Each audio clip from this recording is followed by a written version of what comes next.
if you asked them, what do you think that car over there, that driver, that car over there is going to do next, they would have no idea.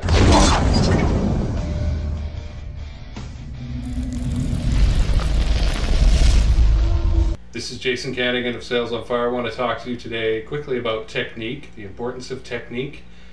You're not going to just learn technique once and without practicing it be able to kind of pull it out of the air when you need it. You got to get reinforcement, do it over and over again, train it, practice it, just like an Olympic athlete.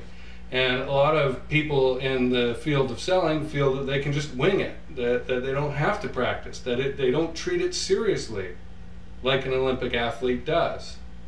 And I'm not saying that sales has to be an all-consuming profession for you. It doesn't have to control your entire life, but you should take it seriously if you want to really make a business out of this, make a life out of this for yourself.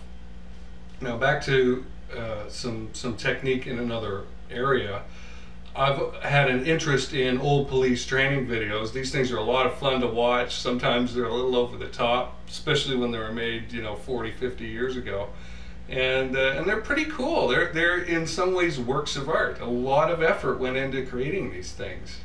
There's the person who had to come up with the concept and write it, and somebody had to direct the thing, and there was sound, Foley, that somebody had to edit this thing on the cutting room floor and put it all together, and maybe there was a voiceover artist.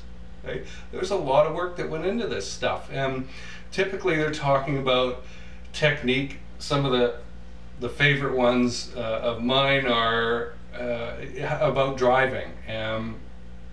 Driving, especially for a grown adult, is something that we just kind of take for granted. And I see a lot of people doing what I would say are stupid things. They're on their phone and they're yapping away and they're looking at the scenery and they're not really paying attention to things around them. And if you ask them, what do you think that car over there, that driver, that car over there is going to do next, they would have no idea.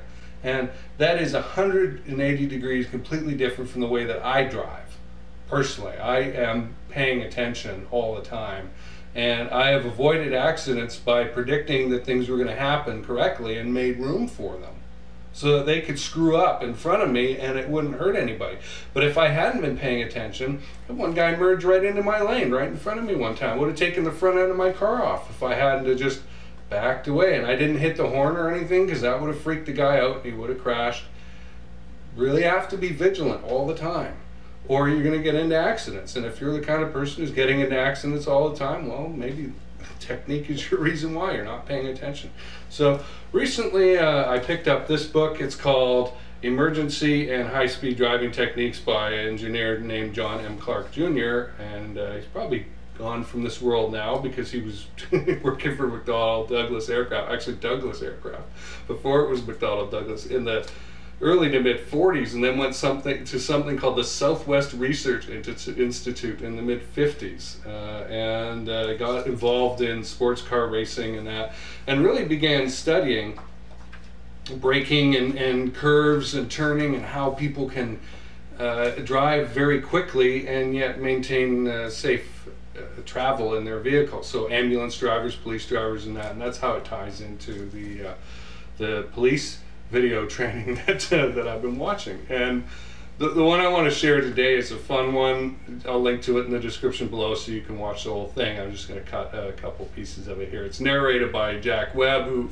from Dragnet fame, and he's got this really clip style that's fun to listen to.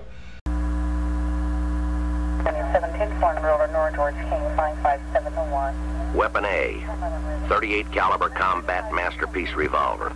Weight, 4 3/4 pounds. Weapon B, 327 horsepower police patrol unit. Weight, 4,235 pounds. Which weapon is potentially more lethal?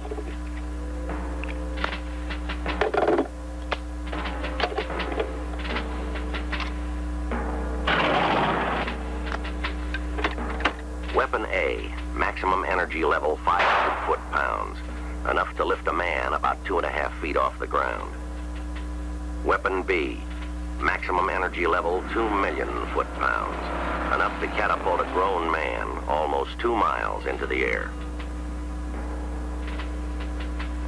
Yet the average peace officer has more knowledge of this weapon than he has of this one.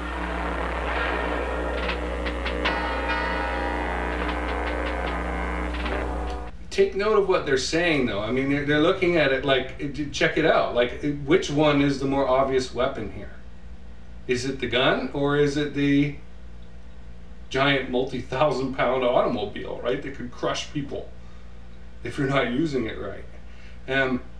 How's your technique? Are you really paying attention to it, or are you just going through the motions and, oh yeah, I know what I'm doing? Well, frankly, if you haven't practiced in a while, you don't know what you're doing.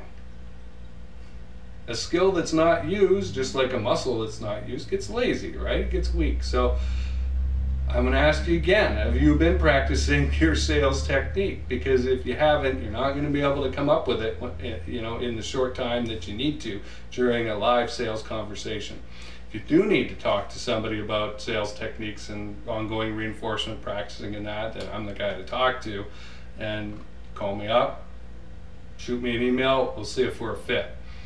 In the meantime, enjoy the first of these great police training videos. There's a lot more. I've got 5 or 6 that I really like that I've set off on a list to the side for a day like today, when it's kind of a slow news day. There's not too much to do. It's a Sunday today, as of the day of shooting this thing. So have a good time with this video, and I hope you'll learn something. This is Jason Kanigan from Sales on Fire. Appreciate you watching.